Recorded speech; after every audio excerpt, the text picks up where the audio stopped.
Student, welcome back to our channel B education. आज हम फिर से लौट आए हैं एक नए टॉपिक के साथ। अपने सब्जेक्ट वर्ब एग्रीमेंट के सीरीज को आज फिर से कंटिन्यू करेंगे। तो आज हमारी जो सीरीज का जो टॉपिक है, जिसका नाम है रूल ऑफ और या नॉट। आपने जो भी जितने भी पार्ट थे, रूल नंबर 1 के जो हमारे 5 पॉइंट थे स्टूडेंट्स, वो हमने पहले की 5 वीडियोस में कवर कर लिया है। अगर आपने वो वीडियो अभी तक नहीं देखी है तो डिस्क्रिप्शन में आपको लिंक प्रोवाइड होगी, आप वहां पे जाके उस लिंक के थ्रू उस वीडियो को देख सकते हैं। आज उसके बाद आपका जो बेसिक लेवल कवर हो जाएगा, तब आप इस वीडियो पे कंटिन्यू करिएगा। तो शुरू करते हैं अपने नए टॉपिक को, जिसका नाम है रूल ऑफ और या नॉट। सब्जेक्ट वर्ब एग्रीमेंट के बारे में आपको ऑलरेडी पता है, बेसिक क्लासेस में आपको समझा दिया गया है। आज हम पढ़ेंगे रूल नंबर 2 के बारे में, जिसका नाम है रूल ऑफ और या नॉट। आइए एक छोटा सा पैराग्राफ जो हमें हर वीडियो के अंदर देखने को मिलता है, तो देखते हैं क्या कहना चाहता है हमसे। तो when two subject are connected by or या nor, the verb agrees with the subject closer to it. क्या कहा इसने? जब दो सब्जेक्ट और या नॉट से कनेक्ट होते हैं तो हम किसके अकॉर्डिंग सब्जेक्ट वर्ब को लगाएंगे? सबसे क्लोज आने वाले सब्जेक्ट के हिसाब से हम वर्ब को लगाते हैं। अब यहाँ पे टॉपिक समझने के लिए हमें एक एग्जांपल को देखना पड़ेगा। तो नीचे एग्जांपल भी दे रखे हैं, पहले उसको भी देखते हैं। तो चलिए एग्जांपल में ये रहा हमारा वेरी गुड। तो देखिए स्टूडेंट, हमारा एक एग्जांपल 3 एग्जांपल। तो देखिए क्या एग्जांपल दे रखा है, यू और ही इज गिल्टी। क्या लिखा है? यू और ही इज गिल्टी। यहां पे हमें 2 सब्जेक्ट देखने को मिल रहे हैं। पहला सब्जेक्ट हमारा यू और दूसरा सब्जेक्ट हमारा ही। अब इन दोनों से क्लोज कौन सा है? किसके क्लोज? हेल्पिंग वर्ब के क्लोज। सबसे क्लोज जो है वो हमारा ही है। जहां पे हमें हेल्पिंग वर्ब लगाना है ना स्टूडेंट्स, वो सबसे क्लोज वहां पे हमारा सब्जेक्ट जो आ रहा है वो है ही। तो किसके अकॉर्डिंग लगेगा? पैराग्राफ में कहा था जो सबसे क्लोज होगा उसके अकॉर्डिंग आपको हेल्पिंग वर्ब इस्तेमाल करना है। तो यहाँ पे ही के अकॉर्डिंग हम सब्जेक्ट को लगाएंगे। समझ में आ गया होगा आपको। और हाँ, मैं बार बार हमेशा हर वीडियो में बोलता हूँ, अगर कोई डाउट आए तो प्लीज डिस्क्रिप्शन मैं इस्तेमाल करूंगा, कमेंट में जरूर पूछिएगा अपने डाउट को। तो आइए एक और एग्जांपल को देखते हैं। आप देखिए, ठीक इसका उल्टा करने के लिए क्या करेंगे? मान लीजिए अगर आपको सेंटेंस बनाना है इंटेरोगेटिव में, यानी कि प्रश्नवाचक में, जिसमें आप क्वेश्चन पूछते हैं, तो क्वेश्चन पूछने के लिए आप क्या करेंगे स्टूडेंट? एक सिंपल से रूल के थ्रू क्या करोगे? हेल्पिंग वर्ब को पहले कर दोगे और सब्जेक्ट को बाद में यूज करो, मतलब एक्सचेंज कर दोगे जगह को। तो देखिए एक्सचेंज करने के नाम पे क्या हुआ, यहाँ पे हेल्पिंग वर्ब की पोजीशन चेंज हो गई और क्लोज कौन सा सब्जेक्ट हो गया? हमारा यू सब्जेक्ट क्लोज हो गया। यहाँ पे यू मार गया बाजी। अब कह रहा भाई मेरे अकॉर्डिंग लगा दो इस बार, इसलिए यहाँ पे आके हमारा सब्जेक्ट जो है आर में चेंज हो गया। वहां पे ही था इसलिए इज लगा दिया, यहाँ पे यू है इसलिए आर लगा दिया। तो ये बहुत ही इजी सा टॉपिक था जो आपको अच्छे से समझ आ गया होगा। एक और बात हम बता देते हैं, इस वीडियो में हम खाली एक ही रूल को नहीं 2 रूल को कवर करेंगे। तो पहले आप ढंग से इस रूल को देख लीजिए, उसके बाद नेक्स्ट रूल पे भी इसी पे बात कर लेंगे, ताकि जल्दी जल्दी हमारी जो ये सीरीज है खत्म कर जाए, ताकि हम नेक्स्ट कंटेंट को समझने के ऊपर वीडियो बनाएंगे, मतलब जो भी है हमारा। तो चलिए आगे बढ़ते हैं। एक और एग्जाम्पल दे रखा है, पहले उसको देखते हैं।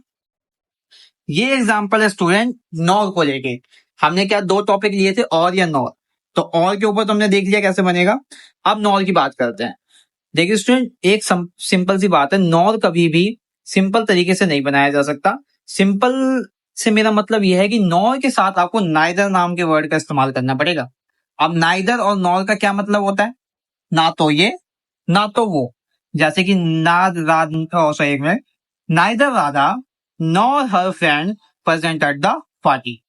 ना ही राधा और ना ही उसकी फ्रेंड पार्टी में उपस्थित थे। कितना सिंपल सेंटेंस है और बहुत ही अच्छा है। नाइदर का मतलब ही होता है जो जहां पे वो नेगेटिव सेंटेंस को क्रिएट करता है, इसमें नॉट लगाने की आपको कहीं पे जरूरत नहीं पड़ेगी। तो ये सिंपल था। एक बात हमेशा याद रखना, नॉर जब भी लगाओगे तो आपको नाइदर का इस्तेमाल करके ही नॉर का इस्तेमाल करना पड़ेगा। चलिए अब अपने नेक्स्ट टॉपिक पे चलते हैं। तो अगर इस रूल के अंदर आपको कोई दिक्कत हो स्टूडेंट, मैं बार बार बोलता हूँ, कमेंट लिस्ट में जरूर पूछिएगा। चलिए अब अपने रूल नंबर 3 को यूज करना, यूज करना कह रहा हूँ, रूल नंबर 3 को समझते हैं। आइए एक पैराग्राफ दे रखा है, देखिए कितना बड़ा है और इस बार पैराग्राफ थोड़ा बड़ा है तो इसको थोड़ा सा छोटा करेंगे हम, मतलब पैराग्राफ छोटा नहीं होगा यहाँ पर थोड़ा सा हमने मतलब जूम आउट कम कर दिया। चलिए देखते हैं। When two subject connected by word like as well with along with together with like unlike including excluding but except or beside attached। एक मिनट थोड़ा सा, हाँ ठीक है। तो सिंपल शब्दों में बहुत बड़ा पैराग्राफ है, मैं डायरेक्ट एक्सप्लेन कर देता हूँ क्या क्या है इस पैराग्राफ में। यहाँ पे कुछ वर्ड आपको दिए गए हैं स्टूडेंट, कैसे वर्ड एक बार रुक जाइए, हाँ अब आराम से देखिए।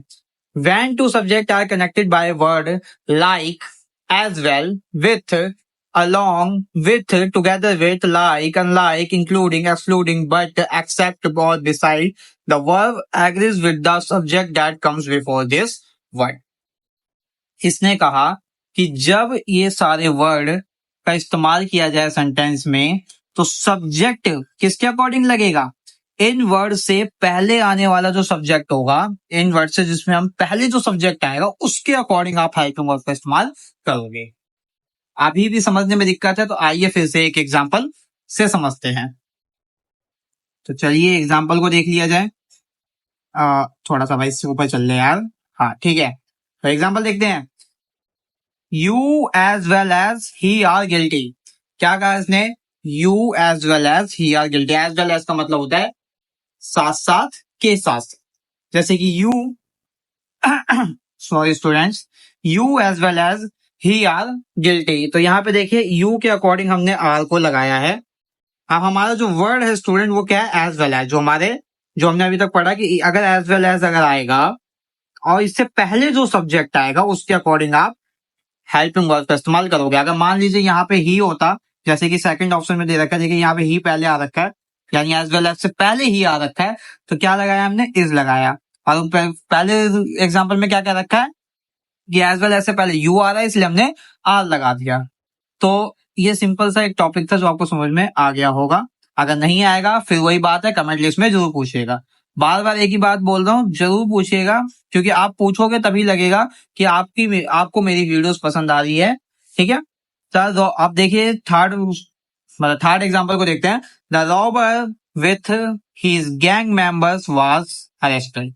यहाँ पे ध्यान से समझिएगा स्टूडेंट, यहाँ पे जो एक मिनट थोड़ा ऊपर करते हैं, हाँ यहाँ पे जो रॉबर वर्ड का इस्तेमाल किया, रॉबर का मतलब आपको पता ही होता है, लुटेरे या फिर जो भी रॉबरी करते हैं, जो लूटपाट करते हैं, उन लोगों को हम रॉबर्स कहते हैं, और उसके जो मेंबर्स होते हैं उनको गैंग मेंबर्स कहते हैं। ठीक है, अब यहाँ पे जो गैंग मेंबर्स है आपको अच्छे से पता है ये एक प्लूरल सब्जेक्ट है। ठीक है, और यहाँ पे जो एक रॉबर है वो सिंगुलर सब्जेक्ट है। ठीक है, तो आप सिंगुलर के अकॉर्डिंग आप सिंगुलर लगाओगे, प्लूरल के अकॉर्डिंग आप प्लूरल लगाओगे, सिंपल सी बात है। आप देखिए यहाँ पे जो वर्ड से कनेक्ट हो रखे वो है विथ भी हमारे ऑप्शन में था उस पैराग्राफ में, तो ये मत सोचिएगा कि विथ नहीं दे रखा था, सर ने ऐसे ही लगा दिया है, नहीं नहीं नहीं, विथ भी दे रखा था। अब देखिए यहाँ पे रॉबर पहले आ रहा है, इसलिए रॉबर के अकॉर्डिंग हमने वाज लगाया है। ठीक है, अगर मान लीजिए किसी सिचुएशन में गैंग मेंबर पहले आ गया होता तो हम प्लूरल के अकॉर्डिंग से वर्ड लगा देते। ठीक है